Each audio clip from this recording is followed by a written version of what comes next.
Hello everybody. Good morning, Rajesh here. Good morning, Rajesh. Yeah, hey, good morning. Good morning, Hi, Rajesh. Girija. Hey, good morning.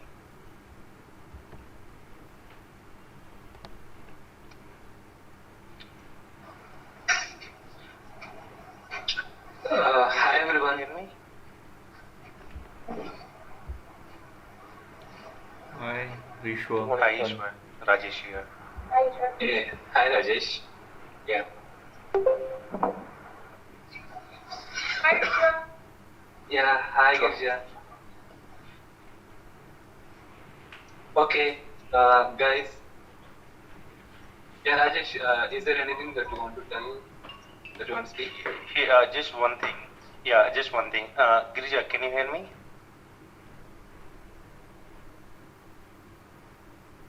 Yes, Rajesh. Go ahead. Okay. So, as we discussed earlier, right, we are targeting to finish the course by July 20th. But I would like to know if you can, means if participants can spend some more time, even after July 20th. Because though we are going to finish the course by the time we are planning to, I had a call with Ishwar and we are planning to conduct some extra practice sessions. And it will be during the non-office hours or we haven't confirmed because we have to check our schedule. We have some other batch which is from 6:30 a.m. to 8 or 8:15 a.m. So even we are planning to finish that batch by the July 20th. If that is the case, I can request Ishwar to spend 2 or 3 more days, especially for the practice, complete integration practice. So please check with your management and let me know if you guys can spend some extra time after July 20th. Okay, 3 days means Ishwar will be on vacation from 24th onwards. So I can request him to take the extra practice session on 21st, 22nd, if possible, on 23rd. So please check with your management and let me know by end of the day so that I can talk to Ishwar and we can plan accordingly. Sure, Rajesh. I'll talk to the.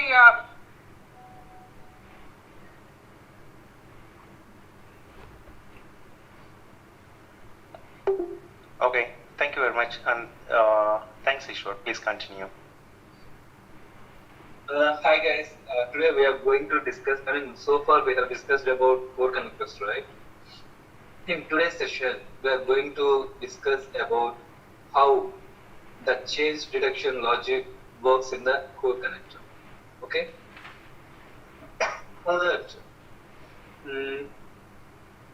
I wanted to give some brief description on what is meant by entry date and what is meant by effective date. Okay, let me first do that.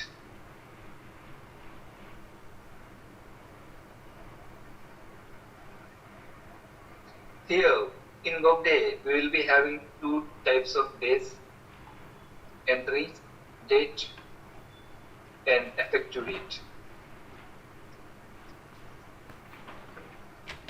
Entry date means when you enter the data in the tenant. Effective date means from when it's going to be reflected. Means to say, let us assume we are going to hire one employee. I have entered all the employee information today in the system, but this employee is going to join our company starting from 15th of July, let's assume. Today we have entered the data in the system. Means to say today is 9th of July. And he will be joining company on 15th of July. This 9th of July, we call it as enter date. 15th of July, we call it as effective date. Are you clear so far with this entry date and effective date? This is simple, but I want everybody to understand that. Yeah. Yeah, as I understand, entry date is the date when we enter the data and whatever rules we set, and effective date is that when that rule will start working. That is on 15th July. Yeah, exactly. Yeah, from when the rule comes. Okay. Now let me just go back to our core connector.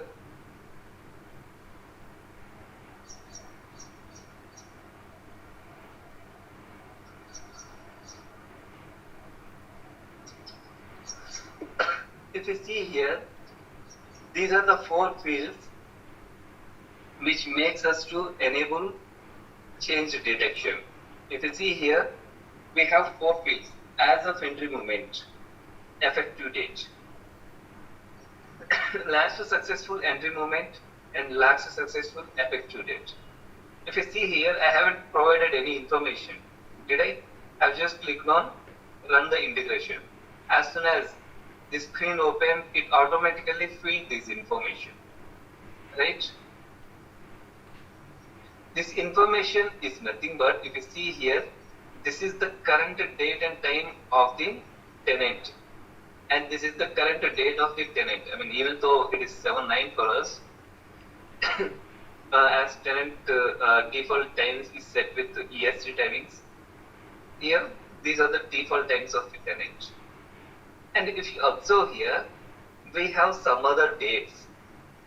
These dates, this date and time is nothing but when we ran this integration and when it got completed successfully.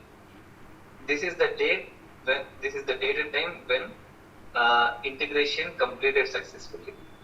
And this is the effective date we have given in our integration run earlier. Let me just open one new tab and show you how exactly it looks like. I wanted to go to the previous run event, okay? Let me just open a new tab.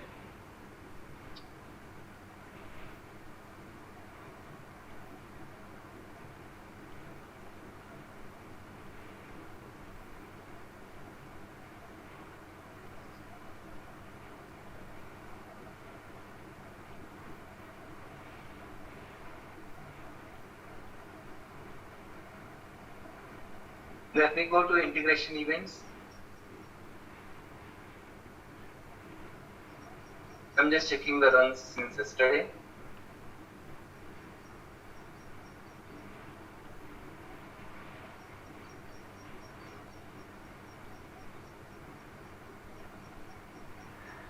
If you see, this is the last integration event run, which is completed successfully. If you see here, whatever the effective moment and whatever the entry date and time we have here will be automatically fetched to, automatically fetched to current integration run.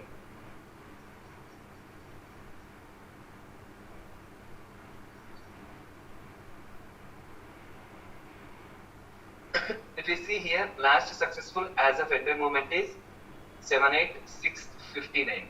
Let me just go to here.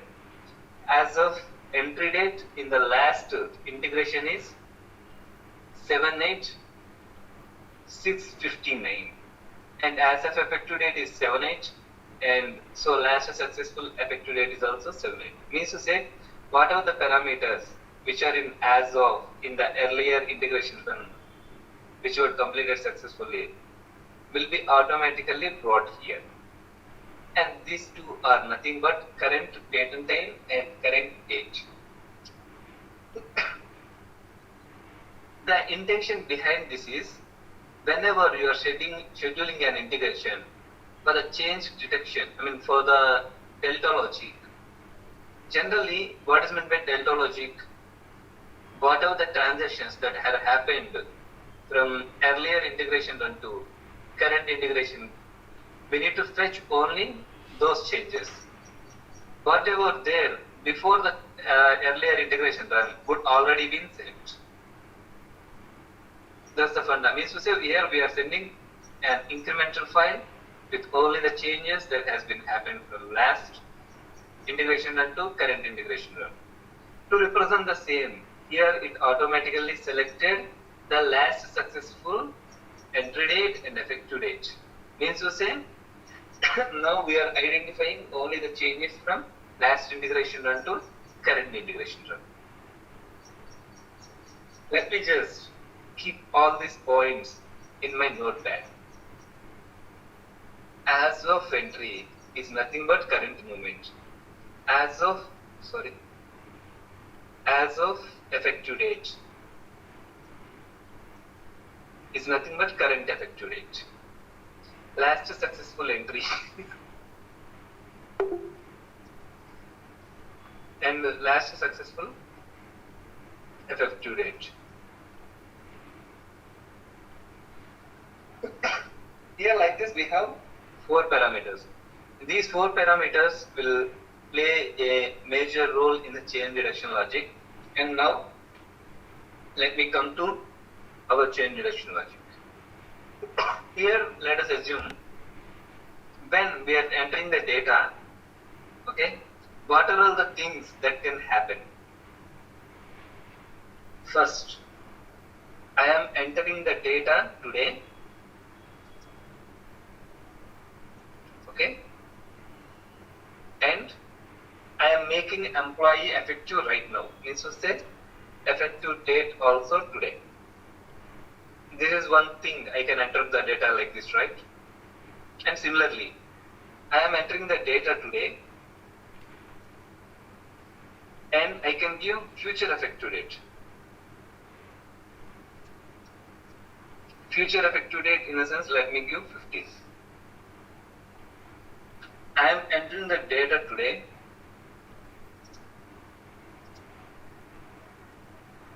but however I can give past effective date. Somewhere let us assume 1st July. Okay? Do you have any more scenarios than this when you are entering the data? These are the 3 only, right? Either you can enter today and you are entering data today and with the effective today. You are entering the data today with effect to some future date. Entering the data today with effect to some past date, right? Here, the main intention behind this core connector logic is what are the changes that are happened between these dates and which are effective now should only be sent. Means to say, we will not send future dated transactions, future dated effective transactions. We will send only current effective transactions and past effective transactions today. Okay? And at the same time, we should not send the transactions that already has been sent to the vendor. Now let me tell you how this logic works to support this statement. Means to say, it will not send future effective ones, it will send only current effective ones, and on top of it, it should not send the transactions that already has been sent.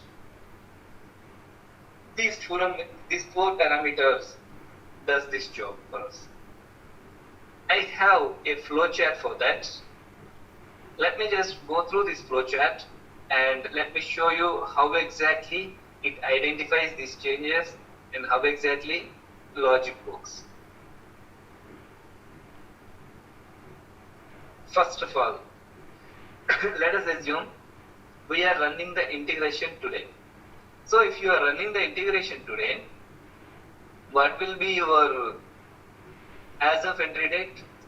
If you see here, as soon as I am entering the data today, these values are populated automatically, right, with the current effective date and time and current effective date.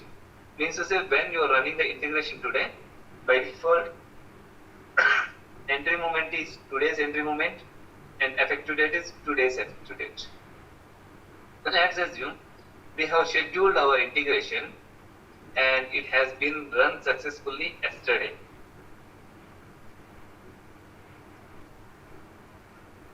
And last successful effective date is also yesterday because it ran successfully yesterday.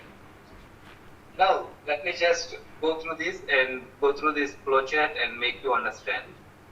First, the first thing that this flowchart or core connector chain detection checks is whether the data entry date within the entry range or not. Let me just come back to our notepad. What exactly the data entry date here? Today. It checks whether this data entry date is within the period or not. Means to say from yesterday to today. Is it within the range or not? Tell me. Yes. Yes, it is within the range. Now, let me just go back to the flowchart. If entry date is within the range, it will come here and checks data effective date. Are you able to see this flowchart, right? And letters in the flowchart also. Yeah. Yes, sir. Yeah, we are able to see. We are able to see, no problem. Okay. And here the next check is data effective date on or before the current effective date. What exactly the current effective date here? Today. And it checks this effective date. What exactly the effective date of the transaction is today. And our date parameters are yesterday to today. Means to say it is within the range, right? Then it will appear in the output.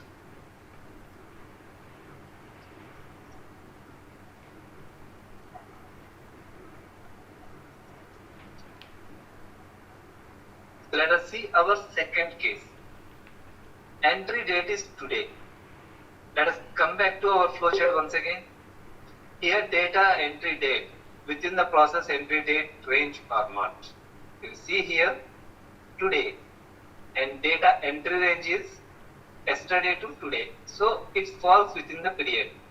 Now it checks effective date. Let's come here. Data effective date is on or before the current effective date. What is exactly the current effective date? Today. Today means 9/7 or system time 8/7. But when employee is effective, he is effective on 15th July. Means to say 15/7. So is it in the range? Is 15 falls within yesterday to today? No. No. So this employee, this condition is not satisfied. It will come here and this employee will not be included in the output file. So rejects. Let us assume the third case.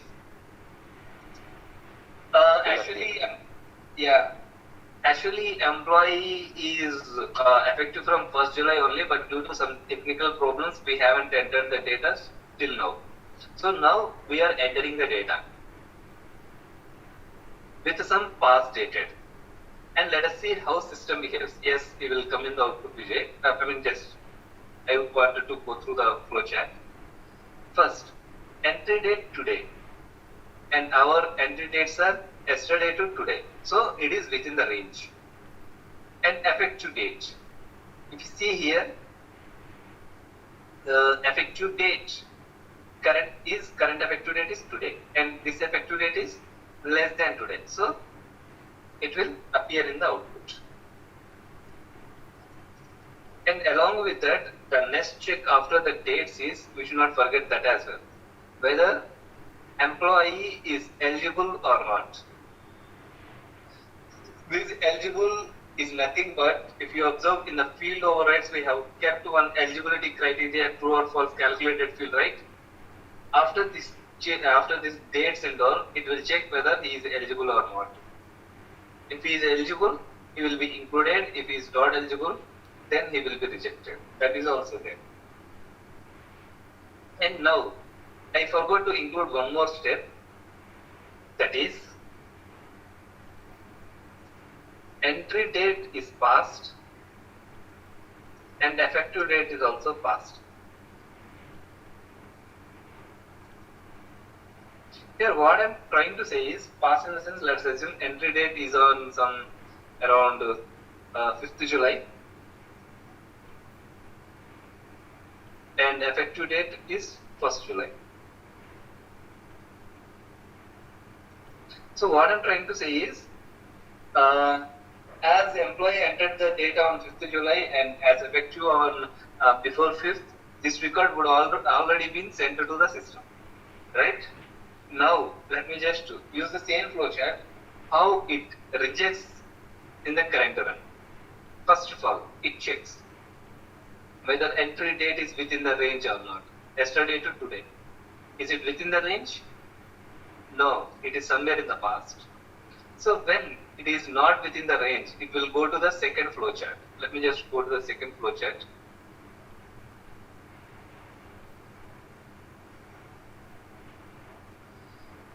Here it checks data effective date within the effective date range or not. Means to say, okay, entry date is not in the range. At least effective date is in the range.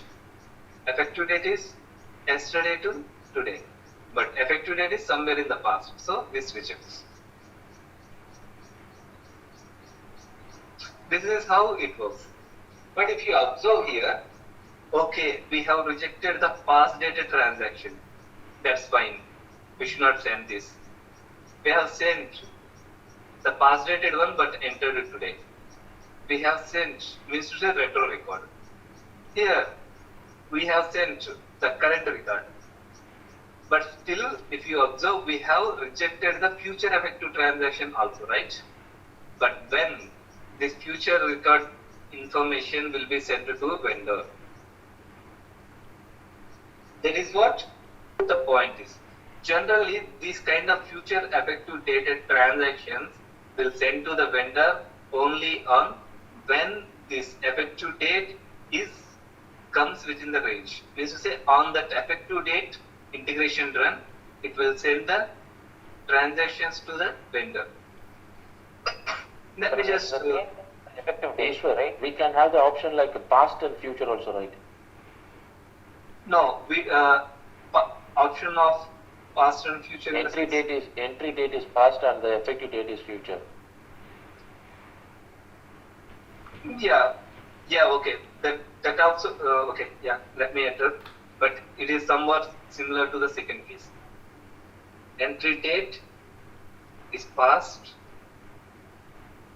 and effective date is future.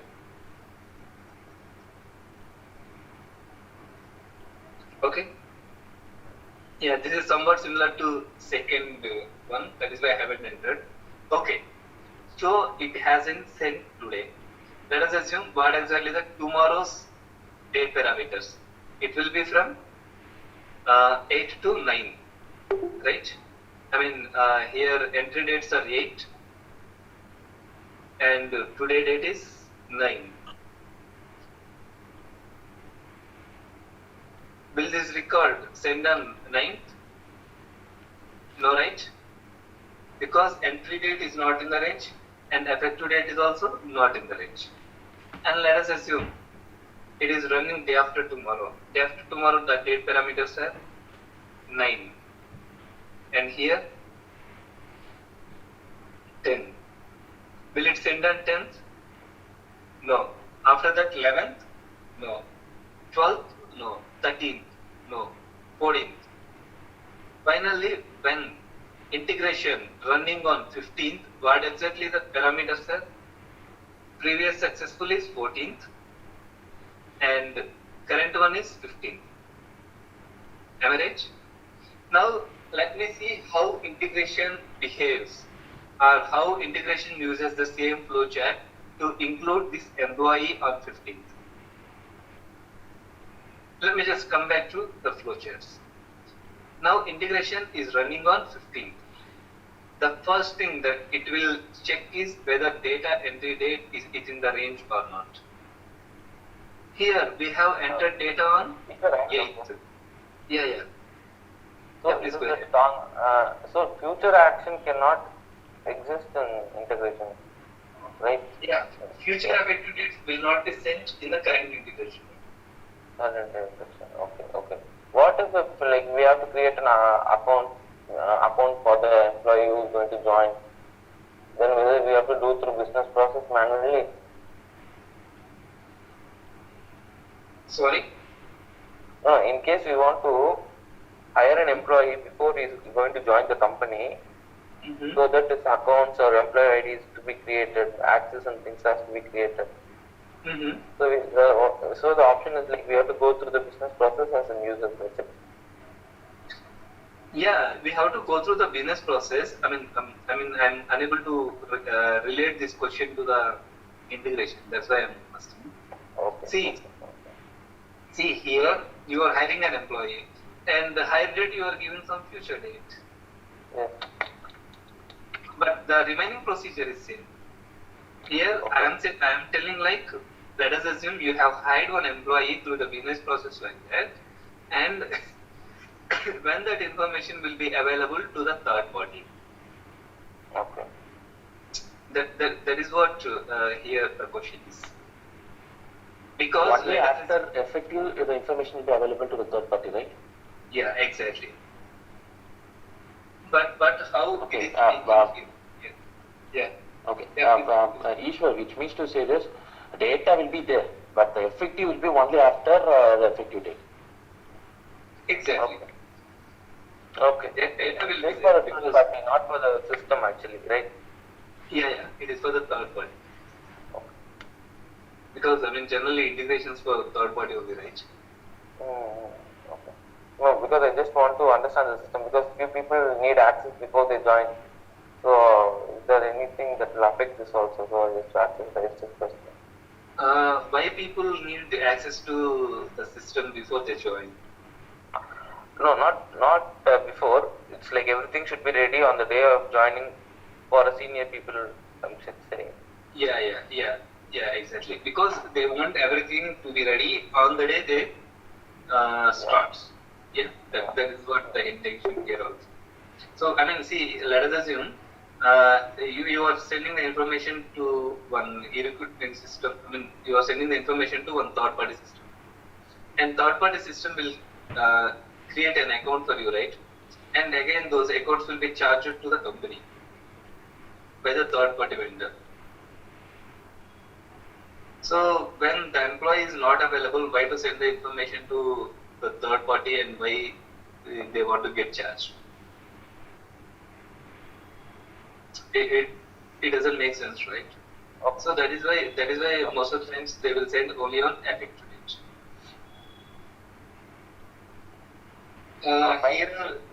Here, no issues.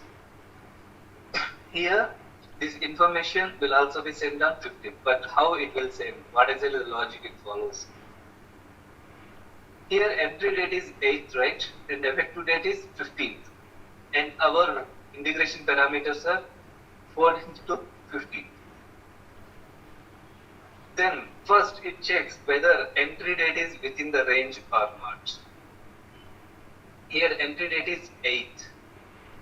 And here entry date is 14th to 15th. So entry date is not in the range, right? Then it will come to the second flowchart. Here what exactly the condition it checks? First, it checks whether at least effective date is within the range or not. What exactly the effective date range here? 14th to 15th. And our record effective date is 15th. So it is in the range. If effective date is in the range, it checks whether entry movement is less than current entry movement or not.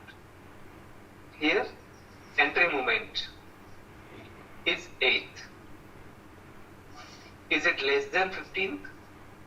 Yes, it is less than 15th. In that case, it comes here. It checks whether employee is satisfying the eligibility criteria which we have included in the field override, and if that satisfies, it will be included in the output. Like that, first, simple, here logic is simple. First, it checks the entry dates. If entry date is in the range, it checks whether whether the effective date of the transaction is less than or equal to current effective date or not.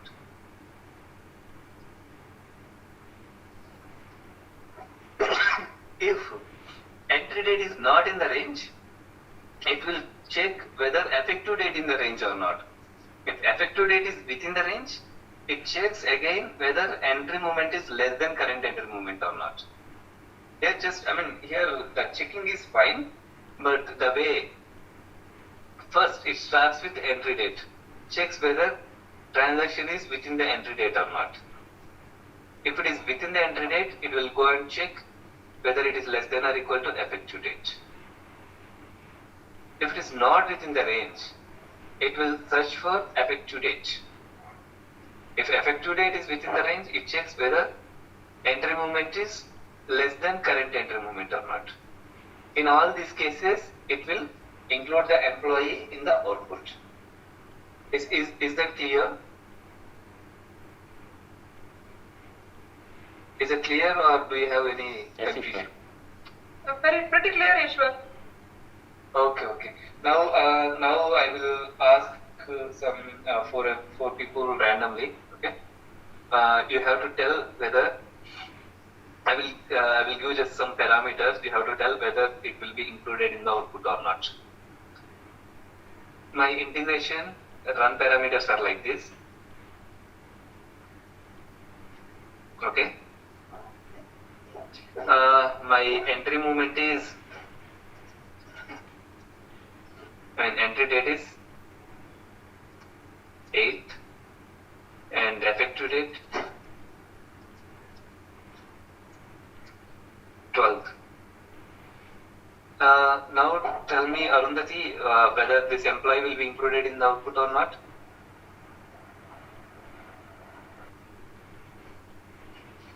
Yes, Arundhati.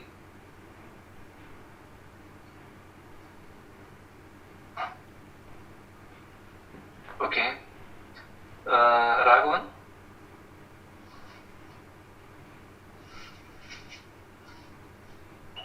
So sure. This transaction includes in the output or not? No, it won't include that. Okay, cool. Yes, it won't include because either the entry date or the effective date is not in the range.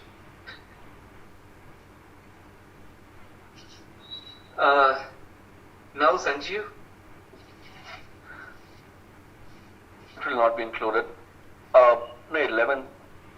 Okay. Yes, entry date is 8th and entry date is 8th and effective date is 11th. Here what we are running the integration on 11th.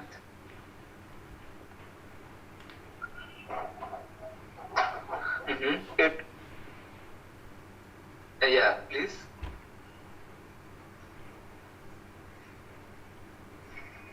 Yeah, Sanjay, please. Unmute it and tell me. Yeah. Oh, sorry. As 11th, it has to be processed. It will get processed on 11th only, not today. Okay. Yeah. Here, parameters are 11th. Okay. Yeah. Okay. Cool. And Kanan, if it is 8 and 9, just tell me whether. Ishwar, I think the question was, Ishwar, for 8 and 11, the last example, and the effective date is 11 and the process is getting executed on 11. Exactly. So it will appear in, and hence it will appear in the output, am I right? Yeah, exactly. Kanan, if I give entry date as 8th and effective date as 9th, will it be included? It rejects. Sorry? It rejects. Okay. It rejects. Yeah, exactly. It rejects. Okay. And Yeah. If I give some entry data as 10 and effective data as some 10 as well. Okay. Let me see, some effective data as some 8. Now Cheryl, please let me know whether this will be included or not. It will be included. What? Yeah. Okay. Yeah, it will be included. Fine. See, this is how this core connector works with the chain detection logic. Okay. And along with that, it will be you will be having two kinds of audits are available in core connector. Let me just tell you about that. Give me some time.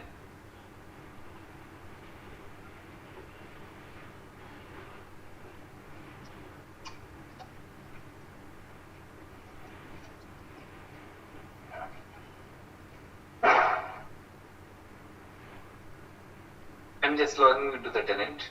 That's it.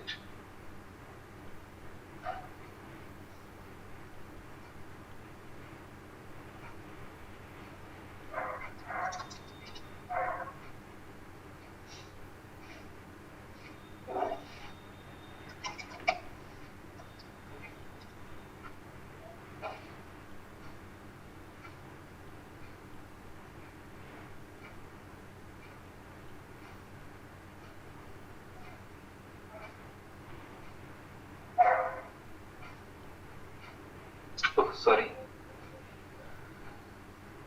Here, this is the process monitor where you will be able to identify all the integration runs. Integration or reports, I mean, whatever the things that we have ran. Actually, I forgot to integration name, that's why I came here.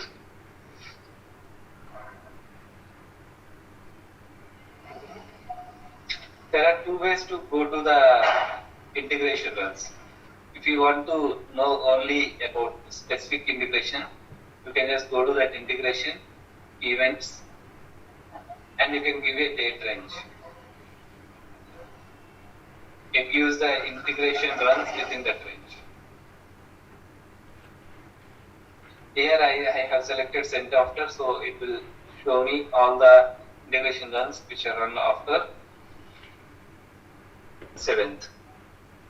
Okay, let me just come here.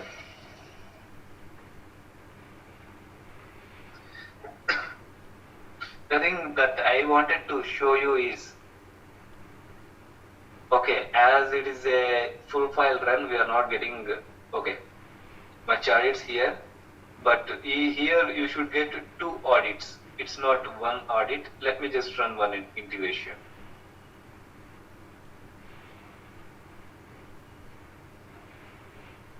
There will be 2 kinds of audits called data changes audit and diagnostic audit, which are very important. So let me give some Data change, and what is the other one, Ishwar? diagnostic. This data changes audit will tell you what exactly the changes that are happened on the employee within the period that you have selected, and diagnostic audit will tell you whether it has been included or not. It has been included in the output or not. If not, why? What is the other audit you said? Can you spell that? Yeah, don't worry, I will show that.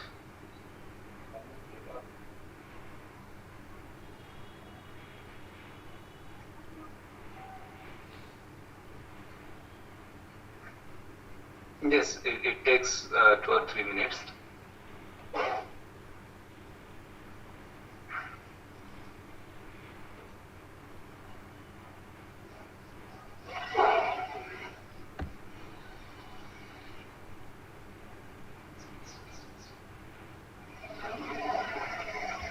Oh, it's already 1 minute. It hasn't started. Diagnostic audit, you said that Hello? Yeah, please.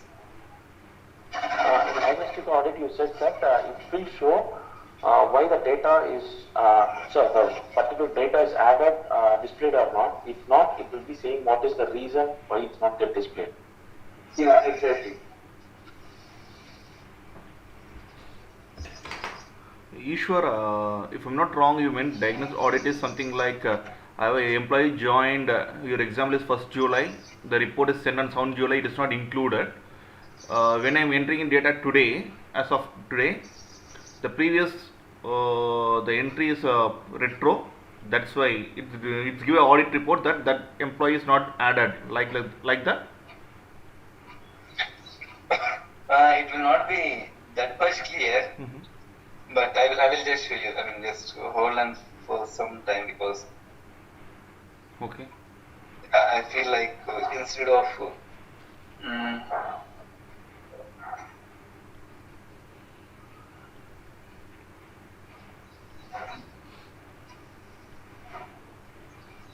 I don't know, it is taking a little bit longer time.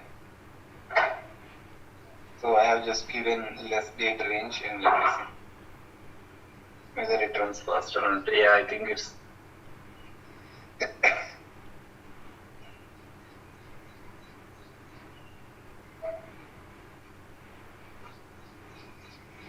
the main problem with core characters is it first checks all the employees.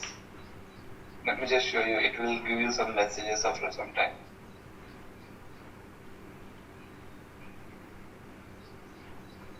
Yeah.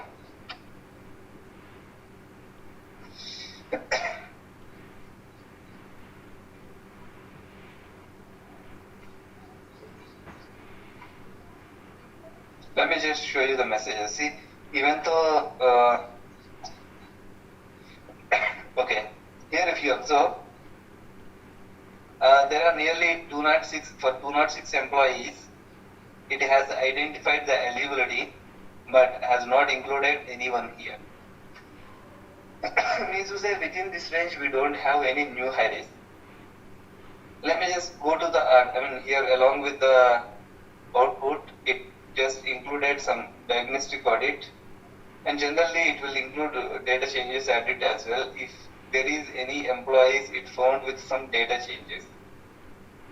It didn't find any employee with the data changes, that is why it hasn't shown. Let me just open and show you how exactly it looks like.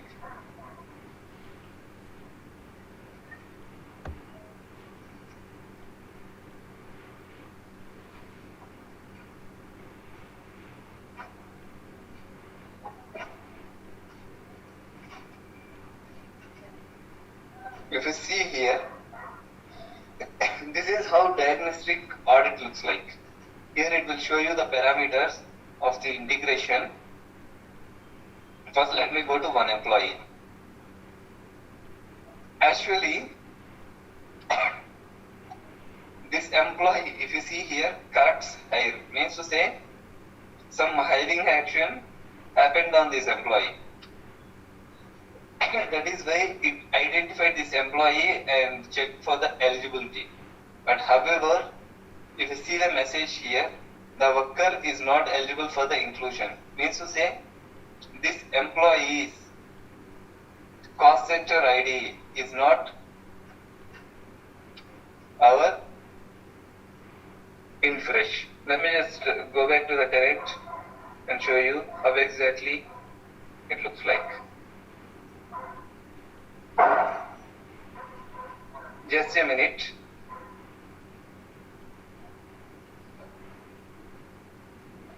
Let me open one new tab.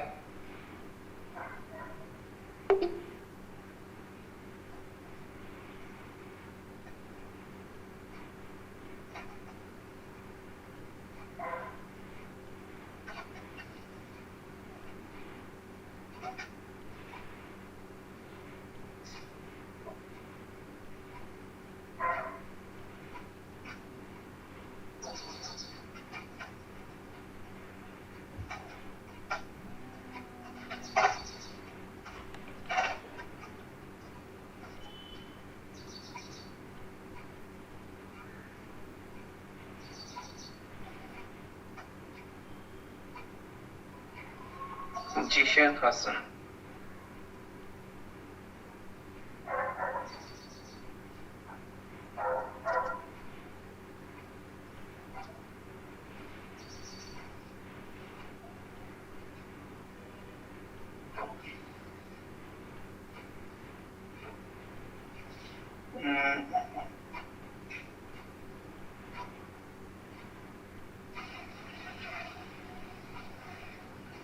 You see here, this cost center is HRTR, not our InFresh.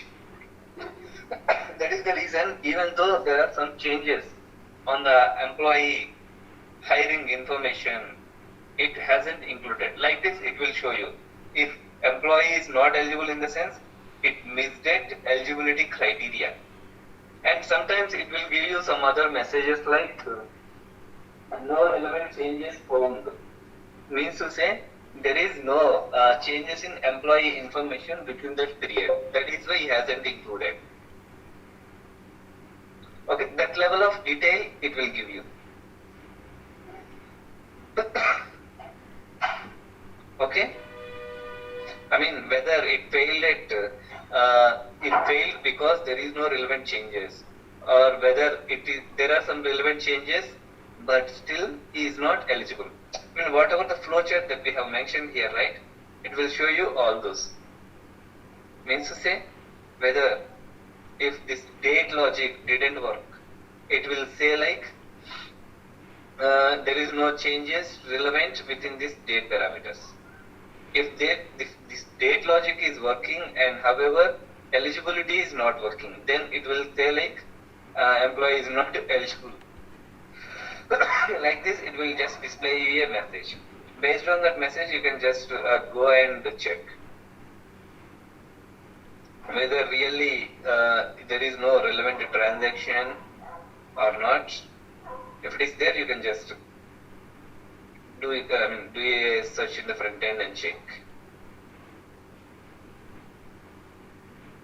Okay, is that clear? Ishwar, can you show where you have enabled the diagnostic audit? One second, Girija, I didn't hear you properly. Can you please?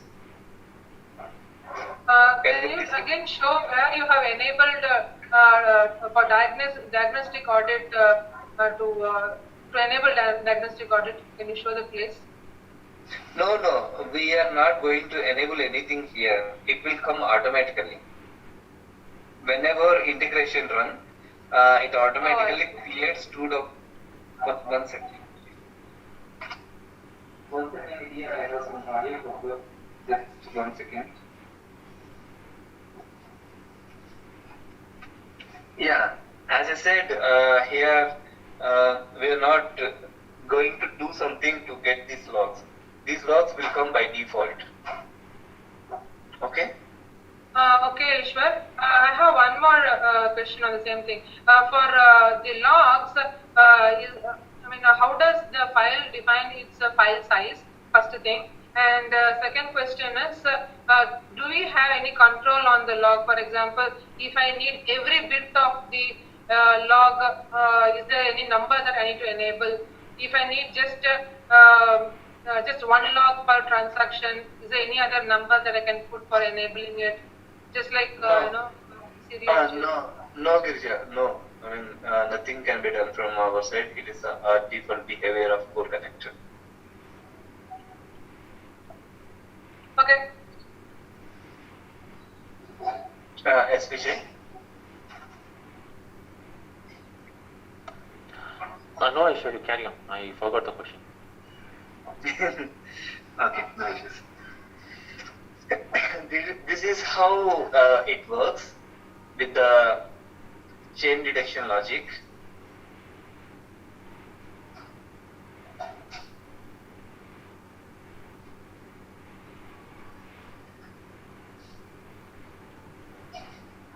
So I got the question, Ishwar. Yeah. So we are just discussing all this because for what we are checking, entry date and effective date, we started like that. And Yes. right now, where we are mapping all this discussion, In any clouding or something like that? No, nothing. I mean, by default, if you observe here, 1 second, when we are, just 1 second. Yeah, if you observe here, at the time of integration services,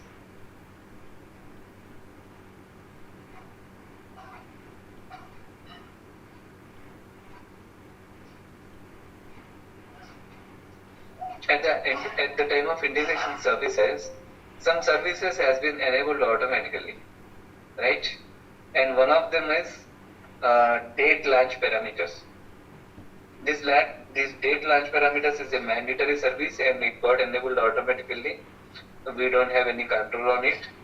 This gives you the facility to fetch that last successful and current moment date parameters in the selection screen. Okay. So we are discussing regarding this date launch parameters. Yeah, I mean, and these are the ones which comes by default, and we have no control on it. Ishwar, one more question since you are in date launch parameter. Just today morning, the first point we discussed was in change detection, right? So change detection we discussed only with respect to this date launch. Is there any other service that is applicable to understand this change detection? No, this is the only service. Yeah, here you will be having one change detection service. This also gets activated automatically. And these are the date launch parameters to get these selection parameters. The combination of these two will do the all this kind of logic, delta logic, in combination with the transaction log service. Because here, if you observe, it is identifying only new hire transactions, right? It's because we have enabled only this service. Okay? Yeah, got it. Yeah, no issues. Now, let me just give you some brief explanation on XSLT in core connectors, okay? And tomorrow we will be discussing about the XSLT in core connectors. And if possible, let us start the studio from tomorrow itself. I have prepared one document for that. Let me just open that document. Here, if you observe in EAB outbound, we have used one report and we have created one XSLT and we have uploaded to transform the data of XML into text file, right? Similarly, instead of doing a lot of coding, here Workday has created two more namespaces. We call them as XTT and ETV. XTT means XML to test. ETV means some element to transform validation, something like that. Here we will use these XTT and ETV functions in our XSLT code to make our file into a test file. Let me see what are the things that it will provide. Let me just open my XML editor as well, because for today's batch they have just created one.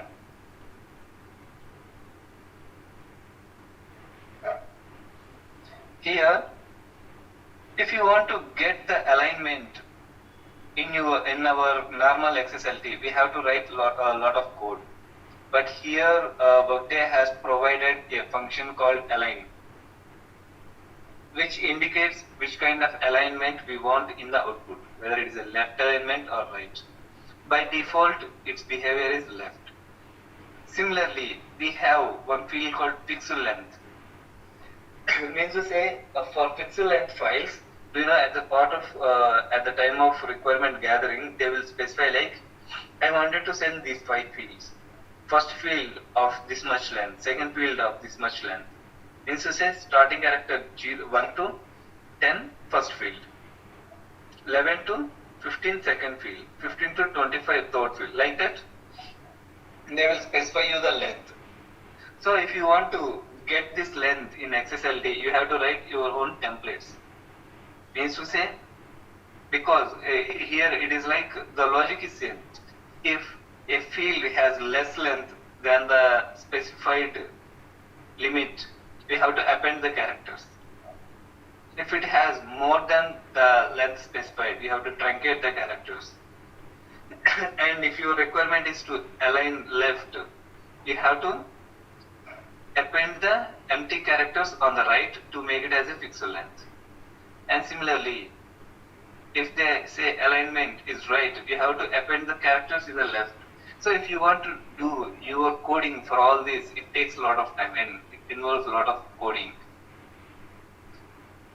To prevent that, here Workday come up with this kind of functions.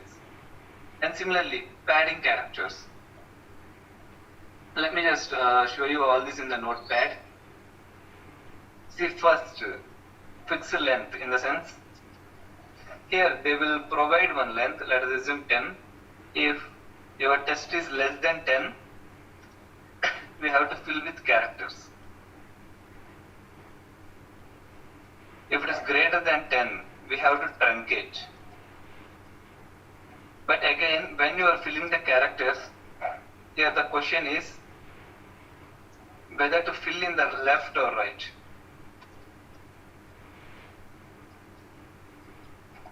This depends upon the alignment.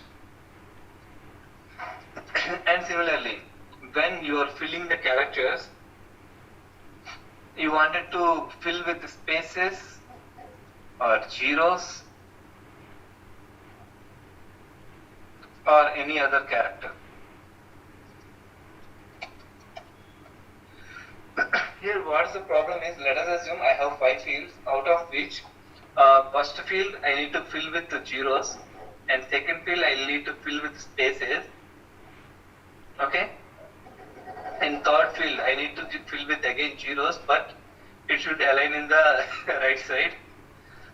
First field on the left side. So if you want to do all this stuff, you have to create one template for each task, and it increases the coding part. But if you use these kind of functions, it automatically comes up with some functions already available. Here, only thing that you need to do is you have to just specify the character or specify the length. If you see here, if you observe, this first name length is 9 characters, and second name 18 characters, 17 characters, 30 characters. Here, if you observe, I haven't written any template for that. To fill with some spaces, to fill with some zeros and all. By default, just I have given only this attribute. This attribute only will take care of that. And similarly, here align left. If you want our data to be aligned left, we can just give XCT align left. And along with that, not only this one, along with that we have some other functions as well, like separator, severity, report truncation required. Let's just, I have created one document for that. Next, here separator means to say, if you see here in our normal XSLT, what we have done for the one which we have used in our EAB, we have just specified our padding character like this, right? 5. Sorry, our character like this, right? Separator. Here we can do it in a more simpler way. If you observe here, we can just give XCT separator. If it is a comma separated, comma, 5 separated, 5, like that, we can give this easily. And similarly, date format and date and time format. If you see, to get the date format, what we have done, we have created a calculated field with the format date function, right? And again here, we are doing some more stuff. Means to say, we are creating some more calculated fields to get the date in the format that we want. But if you see here,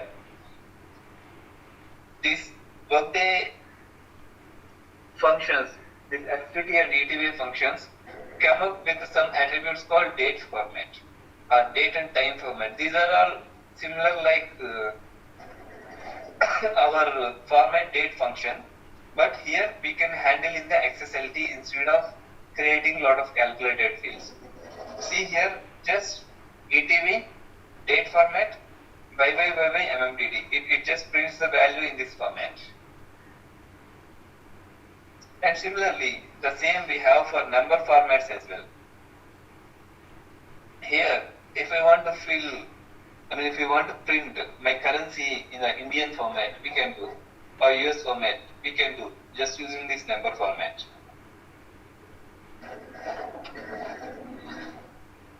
And one more important function is count and add number. By default, in the XML output, we will be having the employee count, means the number of employees that are come in the XML output. But let us assume we have entered some filtering conditions like some if conditions in the XSLT just to get only the employees with some condition.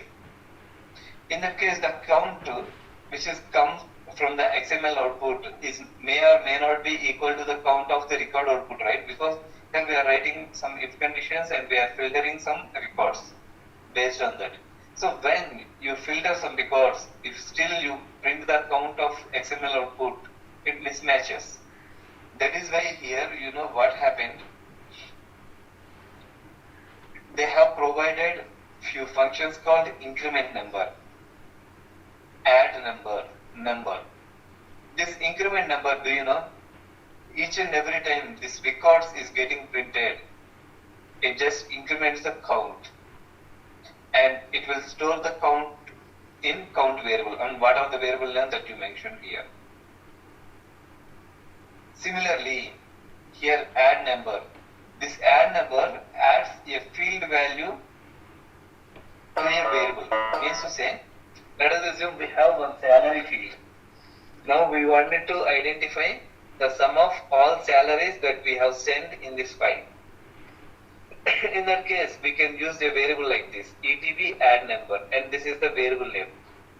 This add number automatically it do one plus operation with the pay of current node. Means to say, if it's the first employee, it will just assign that to some pay. When you are printing the second employee, it will just sum the salary of that employee with the variable sum pay. And third, again, sum pay plus the salary. Like this, each and every time when it is printing the record, it will sum the number, sum the amount, and in the end, we can just print that amount. Here I have just written a footer to print all this information.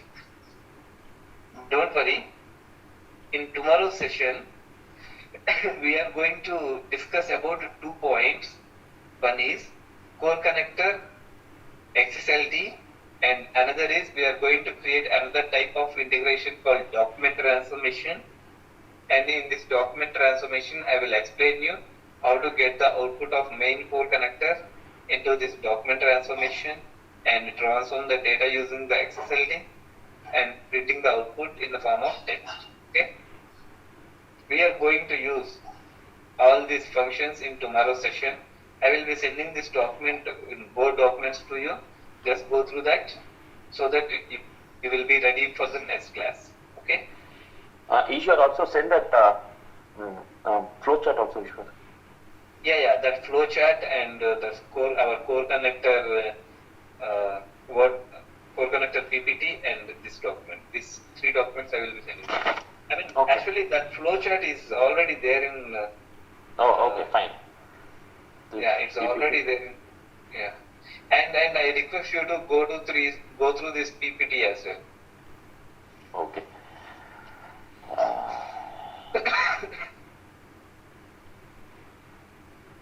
Today's class was bit fake, right? Because of full theory. Yeah, I mean, but I can understand, but this theory is very important because in the real time, when you have developed an integration and when it went to live, the most common questions that you get is this employee is missing, that employee is missing, why he is not coming in the output. Sometimes you feel like eligibility criteria is met, but still employee is not there. So in those situations, this logic will help you to understand how these employees are getting extracted and how employees are getting missed out and all. Okay, that is why I thought of taking class for some more time, but these two are completely different concepts, and I don't want you to. Our silence made you to think, okay, we can take the session by tomorrow. Yeah. Yeah, I don't want to overload with that topic that we have discussed today and with one with the DT one, because DT is easy. As I have just gone through the document, you might have felt like it is a little bit difficult, but that is very easy. The complex one is identifying the chain reduction logic itself. That you should be familiar. Okay. And Ishwar, I have some questions. Yeah. It's a kind of interview questions. Okay. Yeah. We just want to know what does integration means. We can say that a connector. Can you give a kind of definition for what is integration? Because everyone we came out with different answers. So it will be great if it comes from your end. Yeah. See, here integration is nothing but when you are building one ERP system, this ERP system will be interacting with different kind of vendors, because if you see, even though it is a full-fledged ERP system, okay, most of the times some of the benefits will be provided by the third-party vendors. See, now Workday is a complete HR system. It has all the functionalities of HR, but most of the times, do you know, either the customers or people who are implementing this Workday may or may not be using all the functionalities of Workday, and at the same functionalities of Workday. If let us assume US people, okay, most of their payroll processing will be done by ADP, even though they have their in-house payroll system. Most of the times, payroll calculations or tax calculations will be done by ADP. And similarly, even though they configure the benefit plans and all, in the end, this benefit information will be sent to a third party, because, say, let us assume in India, okay, you will be having something called LIC, and you will be having, and let us assume your company will be providing some health benefits to your employees, right? Yes. But really, will your company is a benefit provider? Will it take care of that? No. It will give to some other third party, like either TTK or Medicare, something like that. They will just identify one health provider, and they will just deduct money from your amount, and they will send that amount to the third party. So when you go and apply your medical claim to TTK, how it identifies whether you are which company employee and whether you are paying policy or not, whether it's reimbursed or not, how it is identifying. So means to say, even each and every time in the real time, we have to interact with the third party vendor. To make this interaction, we will create integration systems. Integration system is nothing but a channel. Third party system. Yeah, a channel between Workday system and a third party system. Okay, so the description, if someone asks in the interview, we can say that there's a channel between a Workday system with a third party system. Yeah, between Workday. Guys, I think you guys are making a note of it. Hello, team. Yes, Vijay, we are doing that. Everyone slipped or what? Okay, fine. It's a channel between it's a channel between the Workday system with the third party system. And what are the what are the 3 steps of integration, Ishwar? EAB integration you are talking about here? Okay. No, core connector. Yeah. I mean, after the integration Need system. not be core connector. Okay, any integration. Vijay, one second. That Okay. the three-step need not be specific to core connector. Of course, we can drill down to core connector, but in general, what are all the three steps? Okay. Okay. I mean, for each and every integration, I mean, there is no guarantee that we will be having only 3 steps. But when they are asking about further questions, see, first, they have asked me about integration system. The next question that I can expect is, what are the different kind of integration systems are available?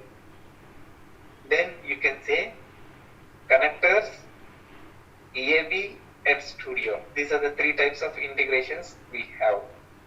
Then they may ask you, what is meant by connector? What are the different types of connectors are available? Here we can specify connectors are nothing but the templates that are provided by Workday to create an integration system easily. And in these connectors, we have 2 types. One is cloud connector and another is core connector. Cloud connectors. Cloud connectors are nothing but packaged integrations which are vendor specific. Core connectors. These are generic templates that are provided by Workday.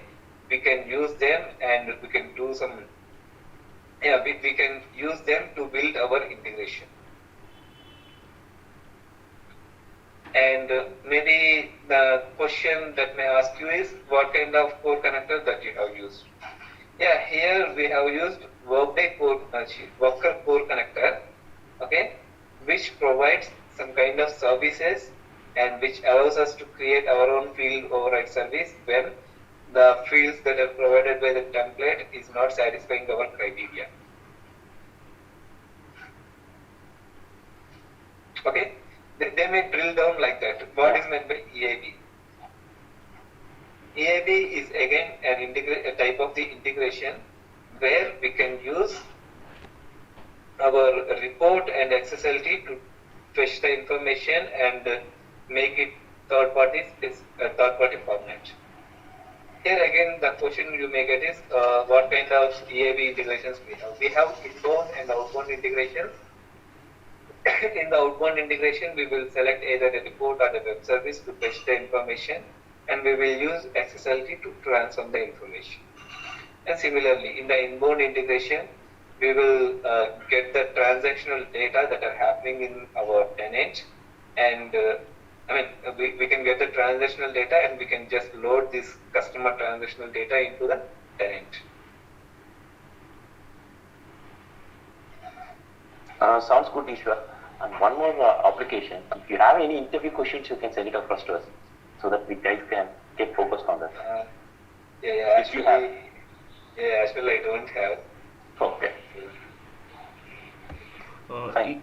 Ishwar, I have one question. But Vijay, let's do this practice, Vijay, because I have missed. I have missed with my earlier batches also. Okay. Let's do one thing. I mean, let's list out all these questions. Okay. I mean, today you are going to the client place, right?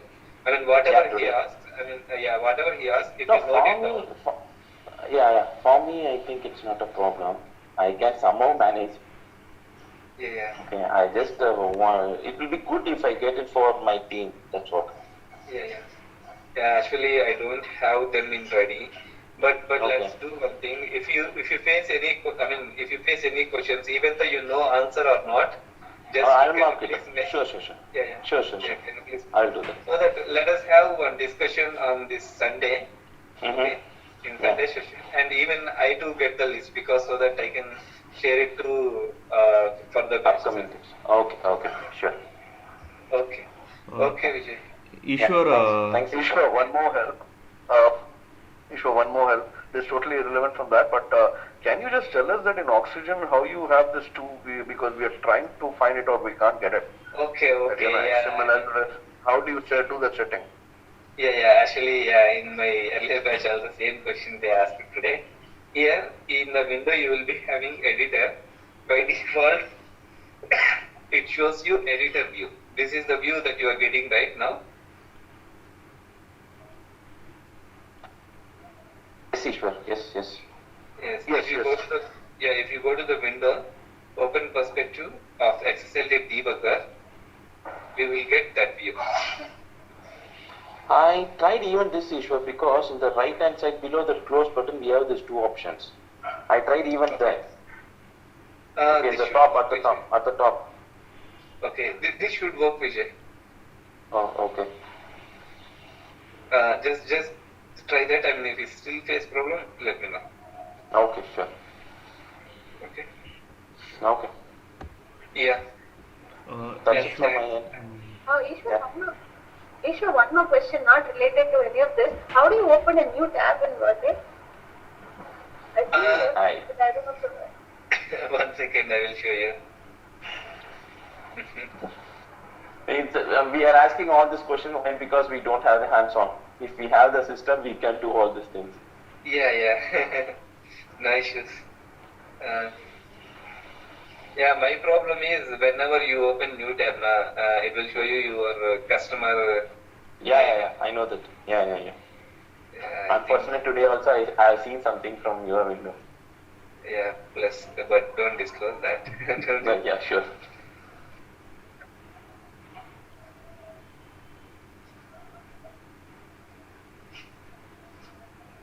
Yeah, today even I have seen. I mean, actually, sometimes even though it is in the same browser, in one tab it's getting terminated automatically. In another tab it is still session is active. I don't know why. I have never faced this. It's okay.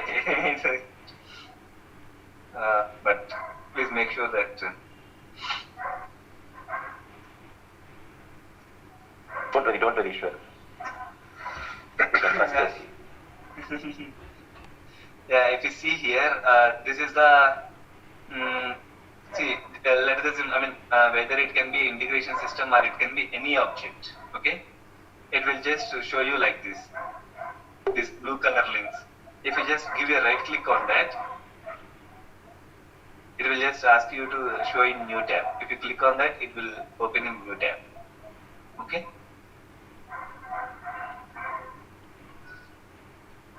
Hello, Girisha? Yeah, okay. Yes. I think Sherin asked it. But the question was from Sharon, I believe. Oh, okay. Yeah. Sorry. Oh, sorry. Sorry. Who asked it that? Yes, Ishwar. Got it. Yeah, okay, Cheryl, okay, yeah. Ishwar, can I ask you? Yeah, that's it. Yeah.